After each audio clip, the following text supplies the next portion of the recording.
안녕하세요. 상승미소입니다. 1부 차를 보셨나요? 2부입니다. 2부는 주식시장 도대체 어디로 가는지, 주식시장이 원하는 게 무엇인지 이제 구체적으로 하나씩 찾아가 보겠습니다. 제가 예측하는 것은 수정구슬이 없습니다. 다만 예측하는 변수들이 달라지면 예측치 결과도 달라진다는 거 감안해서 여러분이 잘 생각하셔야 됩니다. 마치 증권사의 시황처럼 보시면 안 되고, 앞으로 제가 상승미소가 생각하는 변수들이 실제로 나오는지 하나씩 점검하면서 경제를 예측하자. 그렇기 때문에 방송을 하는 겁니다. 아셨죠? 제 2부 바로 들어갑니다. 예, 오늘 2부에서 여러분과 살펴볼 내용은 스마트머니가 금융시장, 주식시장에서 원하는 것은 무엇일까? 그리고 그 원하는 것이 무엇인지 일단 예측을 하고 그 예측이 맞게 되는 변수들을 찾아가다 보면 우리가 시장에 좀 더 빠르게 대응할 수 있을 겁니다. 글로벌 전체 GDP 1등 나라는 미국이고요. 2등은 중국입니다. 글로벌 경제 전체가 성장으로 더 많이 이동하기 위해서는 돈이 그만큼 더 많이 시장에 뿌려져야 되죠. 그런데 한국이 아무리 뿌려도 글로벌 시장에 영향을 미칠 변수가 되지 않습니다. 왜냐하면 글로벌 전체 GDP에 너무나 작은 부분을 차지하잖아요. 그러면 글로벌 GDP에 가장 큰 영향을 미칠 수 있는 나라들은 결국 미국과 GDP 2위인 중국입니다. 이미 중국은 1월부터 지방채 발행을 급증시켰고 부가가치세 인하, 개인소득세 인하 예정, 지준율 인하 등으로 재정적자를 확대하는 등 돈을 더 많이 풀겠다고 시장에 이미 발표했죠. 미국 경제는 재정적자가 확대되면서 이미 경제성장에 플러스를 되고 있지만 시장은 좀 더 많이 풀라고 요구하는 것 같습니다. 즉 미국 경제 성장이 대외 변수 플러스 국내 변수라고 한다면 파웰 의장이 며칠 전에 대외 변수 때문에 문제다 이런 얘기를 했었잖아요. 그런데 독일이란 나라도 대외 의존도가 높은 나라잖아요. 즉 독일이 무역흑자, 미국에서 무역흑자만 글로벌 3위라는 말입니다. 그렇다면 미국에서 더 많은 성장이 일어나야 독일의 대외 변수가 바뀌어질 수 있어요. 즉 미국 경제의 성장이 대외 변수라고 하면 문제는 미국 자체가 성장해야 대외 변수가 개선된다는 얘기입니다. 즉 미국 성장이 약하면 대외 경제 지표가 약화되는 거예요. 황당하죠? 미국은 더 많이 풀어야 그로 인해서 독일, 한국, 일본 등의 글로벌 경제 이런 국가들이 성장하는 거고 미국이 성장이 약하면 대외 변수 자체도 거꾸라진다는 얘기입니다. 그렇다면 우리가 주목해야 될 것은 스마트머니는 대외 변수를 개선하기 위해서 미국의 성장을 요구하는 것은 아닐까? 이렇게 유추해 볼 수 있다는 얘기입니다. 우리 경제학에서 가장 흔하게 만나는 단어가 부의 효과죠. 웰스 이펙트. 부동산이나 주식시장이 상승하면 그로 인해서 당연히 나의 소득도 늘어나고 또 소득만 늘어나는 게 아니라 심리적인 소득, 심리적인 소비까지 확대될 수 있잖아요. 그러면서 실제 소비도 확대되고 이로 인해서 경제가 좋아진다. 이게 부의 효과죠. 근데 부의 효과에서 확실한 부의 효과를 내는 건 주식시장보다는 부동산 시장입니다. 주식시장 시가총액이 아무리 많다 한들 부동산 전체 가격보다 클 수는 없거든요. 한국만 봐도 일본만 봐도 충분히 여러분도 인정할 부분이라고 봅니다. 즉 주식시장 상승보다 더 광범위한 부의 효과를 이뤄내기 위해서는 부동산 시장 상승이 필요하다. 부동산 시장 상승에는 필요한 게 당연히 모기지 대출금리 인하죠. 그런데 모기지 대출금리는 이미 2017년 초보다 낮아져 있습니다. 그럼 시장에서 이미 낮아졌는데 다른 걸 뭐로 하느냐? 예, 낮아진 게 다시 올라가면 안 되지 않습니까? 낮아진 것을 더 낮게 계속 있게 하려면 결국 기준금리도 내려야 된다. 저는 스마트머니가 그걸 원하는 것은 아닐까 생각하고 있습니다. 지금부터 하나씩 그 이유를 살펴보겠습니다. 먼저 미국 경제 2018년 미국의 GDP는 약 20.5조 달러로 합니다.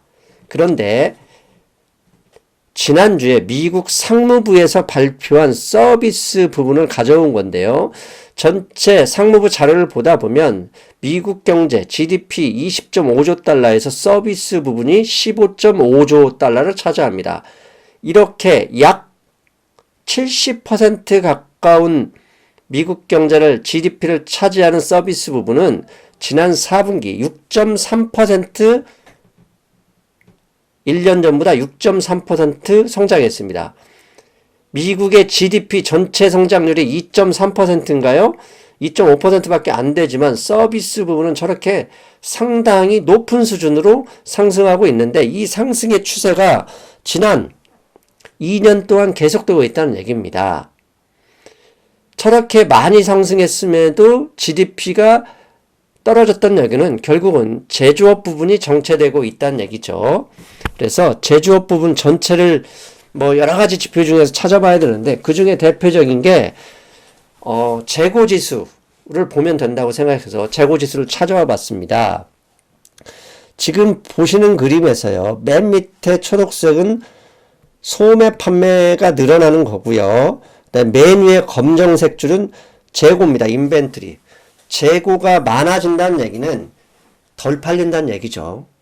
즉 소매 판매가 점진적인 상승을 보여주고 있지만 맨 아래 초록색을 보면 검정색의 재고를 보면 더 빨리 더 많이 가파르게 증가하고 있습니다. 그래서 밑에 붉은색이 판매 대 재고 비중인데 재고 비율인데요. 재고가 저렇게 많이 늘어나고 있습니다. 즉 제조업 부분에서는 재고가 저렇게 많이 늘어났으니 서비스 부분과는 다르게 정체되고 있는 거죠.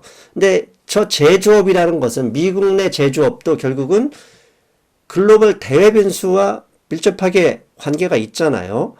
그 대외 변수와 관계 있다는 게 중국, 독일, 한국 등 그들 나라들이 성장이 안 되면 미국도 저 재고가 쌓일 수밖에 없는 거고요. 근데 앞에서 지난 시간에 말씀드렸잖아요. 대외 변수를 개설하려면 결국은 미국 자체가 성장해줘야 돼요. 왜냐하면 미국이 가장 큰 소비 시장이기 때문에 그렇습니다. 그렇다면 여기서 하나씩 살펴봐야죠. 서비스 시장은 예상보다 상당한 성장세를 보이고 있다.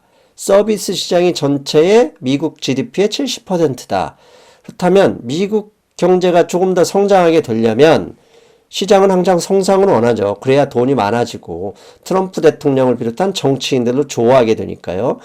미국의 성장세, GDP 성장세를 높이려면 결국은 서비스는 괜찮으니 제조업 성장세만 플러스되면 된다. 그렇게 볼 수 있죠. 근데 제조업 성장세가 이어지려면 앞에 설명드린 대외 변수가 개선돼야 되는데 대외 변수, 중국, 유럽, 한국, 일본 등 이 대외 변수가 개선하려면 다시 거꾸로 오죠. 미국 경제가 좋아져야 그 대외 변수가 좋아집니다. 왜냐? 미국의 수출해야 일자리가 늘어나는 구조지 않습니까? 그런데 미국 경제가 성장하려면 서비스 시장 이미 돼 있고 하나 더 필요하죠. 그게 뭘까요? 예, 부동산 시장입니다. 부동산 시장이 이미 모기지 금리가 2017년 수준으로 내려왔으니 거래가 활발하게 되면 경제가 다시 한번 불타오를 수 있다. 그런데 모기지 금리는 이미 충분히 하락했다. 그리고 모기지 금리가 하락하면서 부동산 거래 건수나 가격 지수는 회복세를 보이는 중이다. 여기에 이게 확고하게 시장의 신임, 믿음을 얻으려면 기준금리 인하만 따라오면 되겠죠. 그러면 주택시장 활성화의 퍼즐이 완성될 수 있다. 이렇게 저는 주장하는 바입니다. 그렇다면 주택시장이 최근에 모기지 금리 하락은 이미 전날 보셨죠. 주택시장 주요 지수들이 실제로 좋아지고 있는지 찾아보겠습니다. 먼저 US 하우스 프라이스 인덱스입니다. 즉 주택가격 지수입니다. 주택가격 지수는 2018년 상반기에 크게 하락했다가 최근에 조금씩 상승해 보이고 있습니다. 하지만 본격적인 상승은 보이지 않고 돌다리를 두드리는 그런 심정일 겁니다. 왜냐하면 1년 동안, 작년 1년 동안 금리를 4번 올렸지 않습니까? 그러면서 모기지 대출금리도 4.9%까지 급등했기 때문에 겁을 냈을 겁니다. 그런데 이 가격지수가 왜 중요하냐? 모든 재화의 가격은요, 올라야 거래량이 늡니다. 왜? 오르면 지금 안 사면 내일 더 오를 것 같다고 생각하기 때문에 거래량이 늘어납니다. 근데 거래량이 늘어야 GDP가 상승하는 거 알고 계시죠? GDP라는 건 거래 때마다 거래가 여러 번 있을 때 그게 합산되는 가격이 GDP이기 때문입니다. 거래가 줄면 GDP가 떨어지는 이유도 합산되지 않기 때문이죠. 저렇게 거래가 늘고 가격이 오르려면 기준금리가 인하돼야 되고요. 기준금리가 하락하면 당연히 모기지 금리가 따라 내려오겠죠. 그렇게 될 때 가격 상승이 좀 더 본격적으로 일어날 수 있습니다. 최근에 미국의 신규주택 판매 건수도요. 2018년 이후로 꺾였다가 올해 들어서 작년 하반기에 다시 반짝 올라왔다가 올해 2월에는 좀 꺾인 추세입니다. 즉 작년의 하반기 급격한 하락 이후에 잠깐 반등세를 보여주고 있는 거죠. 왜 반등세를 보여준 이유는 모기지 금리가 작년 3분기 이후에 점진적으로 하락하고 있었기 때문일 수도 있습니다. 그 다음에 중요한 거죠. 주택 허가 건수입니다. 하우징 스탯인데요. 주택 허가 건수도 똑같은 그림이죠. 작년 상반기에 고점을 찍고 떨어지다가 올해 1월에 반등을 했습니다. 근데 저 반등이 추세로 만들어지기 위해서는 시장이 믿어야죠. 어떻게? 모기지 금리가 안정적으로 유지될 거라는 거. 그게 필요하고죠. 다행스러운 건 기존주택 판매입니다. 신규주택과 함께 기존주택 판매량은 작년에 계속적으로 하락해보다 올해 1월과 2월에 반등을 보여줬습니다. 근데 기본적으로 하락하다가 반등을 하지만 저 반등 추세가 유지되어야 경제가 지속적으로 성장할 수 있는 거죠. 그렇다면 다시 한번 정리해 봅니다. 미국 경제가 정치인들도 그다음에 롱 포지션을 잡고 있는 우리도 미국의 스마트머니들도 원하는 것은 성장입니다. 근데 미국 경제가 성장하기 위해서는 크게 엔진이 2개가 필요한데요. 첫째 엔진은 대외 변수, 두 번째 엔진은 국내 변수입니다. 대외 변수는 당연히 유럽 경제, 독일을 비롯한 유럽 경제와 중국과의 무역 협상이 잘 끝나는 것이겠죠. 이미 이에 대한 이야기를 지난 3월 페드 의장이 기자회견에서도 밝혔습니다. 미국은 문제 없어. 지금 힘든 것은 유럽과 중국 등 대외 변수 뭐냐? 대외 변수 때문이야. 이런 얘기를 한 거죠. 근데 이 대외 변수는 앞에서도 이미 들으셨죠? 미국의 제조업 성장과도 연결되어 있습니다. 왜? 미국에서만 소비하는 게 아니죠. 애플도 중국에서 팔아야 되고 유럽에서도 팔아야 되기 때문입니다. 근데 제조업 변수도 연결되어 있는데 이 제조업 변수는 결국은 미국이 성장해줘야 미국에 돈을 벌어서 그 돈으로 다시 미국 제품을 사주는 것으로 연결되어 있다. 계속 말씀드립니다. 그리고 이렇게 최근에 제조업 성장이 대외 변수, 중국과의 갈등으로 해서 정체되거나 하락하고 있었는데 그나마 미국 경제를 버티게 해준 건 앞에서 보여드렸죠. 서비스 성장이 무려 6.3% 이상 성장하고 있기 때문에 막아주고 있다. 그런데 현재 막아주고 있는 것으로 성장을 이 제조업 변수를 돌릴 수 없으니 제조업을 돌릴 수 있는 뭔가가 필요하다. 그래서 이게 중요한 건 그건 이제 국내 변수겠죠. 미국 좋아져야 대외 변수가 성장할 수 있으니까요. 아무튼 이런 거기 때문에 이 상황이 이렇기 때문에 3월 FOMC 이후 바로 주식시장이 대외 변수를 핑계로 꼬꾸라졌죠. 이 얘기는 뭡니까? 저는 빨리 트럼프 대통령에게 중국과의 무역 협상을 좀 빨리 끝내라 이런 압력으로 작용할 수도 있다고 봅니다. 그래서 어제부터죠. 월요일부터 미국과 중국이 다시 협상을 베이징에서 하는데 의외로 속도가 나올 수도 있다 이렇게 보고요. 두 번째, 국내 변수입니다. 국내 변수는 재정 적자 확대만으로는 불가능하고 결국은 부동산 시장의 성장이 나와야 될 것이다. 그럼 부동산 시장은 어떻게 나오냐? 채권금리 인하로 나오죠. 그런데 최근 채권금리 인하, 채권금리의 하락으로 인해서 모기지 대출금리가 이미 2017년도 초반으로 회복됐습니다. 근데 이 회복이 시장에 믿음을 주려면 기준금리까지 내려와야죠. 그래서 부동산 시장은 좀 더 안전한 장치, 그게 무엇이냐? 금리 인하를 기대하는 것은 아닐까? 왜? 채권금리가 이미 충분히 하락했으니 기준금리 자체를 내려도 큰 문제가 없다. 다만 안 내려도 채권금리가 하락해 있는 건 맞지만 기준금리가 높은 상태에서는 조그만 변수로도 채권금리가 다시 올라갈 수 있거든요. 즉 앞에서 계속 말씀드립니다. 대외 변수가 개선돼야 미국도 좋아지긴 하지만 그 대외 변수가 미국이 좋아지지 않으면 개선되기 힘든 게 현재 글로벌 교역이잖아요. 그렇다면 미국이 먼저 개선이 돼야 대외 변수도 따라올 수 있고 미국이 개선될 수 있는 여지는 이제 서비스는 이미 되고 있으니 부동산 시장의 성장밖에 없다. 그렇게 된다면 채권금리가 이미 내려왔으니 기준금리 너네도 빨리 내려달라. 이게 아닐까. 저는 그렇게 유추해 봤습니다. 그렇다면 이제부터는 대응이죠. 중요한 게 앞에서 제가 여러 가지 주장을 했지만 이제 금융시장에 참가하는, 주식시장에 참가하는 여러분들은 앞으로 어떻게 대응해야 될까? 저는 두 가지 부분에서 말씀드릴 수 있다고 봅니다. 첫 번째는 중국과의 무역협상 타결. 주식시장이 대외 변수에 상당히 민감하게 토요일날 새벽에 반응했기 때문에요. 주식시장에 관심이 많은 트럼프 대통령은 아차, 뜨끔할 가능성이 높습니다. 즉 미국과의 무역협상을 좀 더 빠르게 속도감 있게 진행할 가능성이 높고요. 그런데 이런 무역협상 변수는 실제로 타결한다 하더라도 저는 시장에 커다란 상승 재료로 쓰이기는 어렵다고 봅니다. 왜냐하면 이미 시장이 너무 많이 반응을 했고 그 다음에 이게 잘 될 거라는 변수 때문에 작년 하락 시점까지 거의 올라왔기 때문입니다. 그래서 설사 중국과의 무역협상이 잘 타결된다 하더라도 상승 재료로 쓰이기보다는 하강을 막는 재료 정도로 저는 쓰여질 가능성이 높다고 보고요. 두 번째, 왜 상승장으로 상승 재료로 쓰이지 못하느냐? 더 큰 거. 금리 인하를 원하기 때문이라고 봅니다.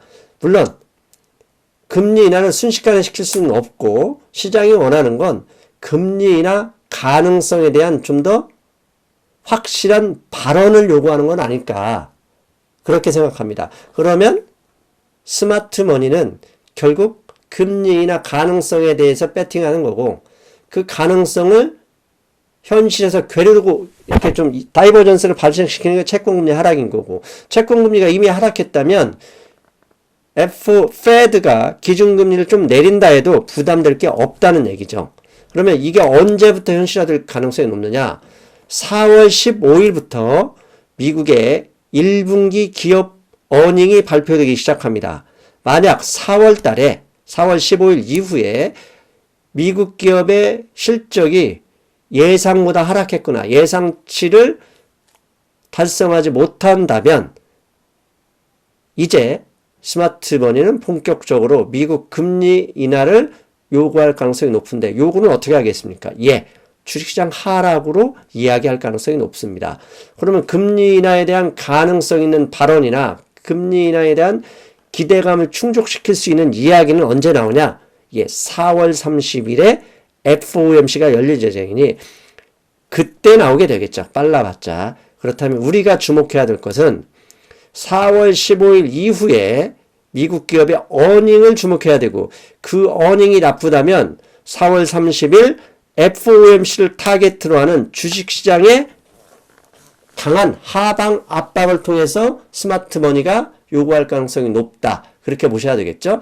그리고 4월 15일 이전에 중국과의 무역협상이 나온다 하더라도 하방을 막아주는 재료만 쓰일 뿐 현재보다 상승을 이끌어갈 수 있는 변수는 되지 못할 가능성이 높다. 저는 이렇게 생각해 봤습니다. 여러분, 이 변수는 오늘 이틀간 방송했던 것은 제가 수정구술이 없습니다. 미래를 볼 수 있는 눈은 없고요. 금융시장의 변수만을 체크한 거고요. 이제부터 제 예측시가 맞는지는 이제 구리, 금 가격, 석유 가격, 향후 채권 금리 이런 거 봐가면서 말씀드릴 수 있을 겁니다. 그 점은 변수가 생길 때마다 제가 지금 어제 오늘 방송했던 뷰를 언제든지 바꿀 수 있다는 점, 그때마다 방송으로서 그 이유를 다시금 설명드릴 겁니다. 아셨죠? 여러분, 이틀간 방송 열심히 들어주셔서 고맙습니다. 저는 이 방송을 여러분들이 들으시는 순간에 이미 홍콩행 비행기에 타고 있을 거고요.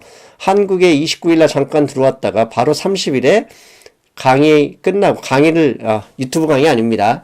그 영등포 성혜병원 의사선생님 대상으로 강의 요청이 와서 그 강의를 마치고 바로 호주에 갈 생각입니다. 호주에 갔다가 4월 6일에 올 예정인데요. 그때까지 여러분 건강하시고요. 혹시 급한 소식이 있으면 라이브 채팅으로 핸드폰을 이용해서 방송을 하고요. 커뮤니티 게시판에도 주요 속보 이런 것은 올려드릴게요. 저는 2주 후에 뵙겠습니다. 여러분 안녕.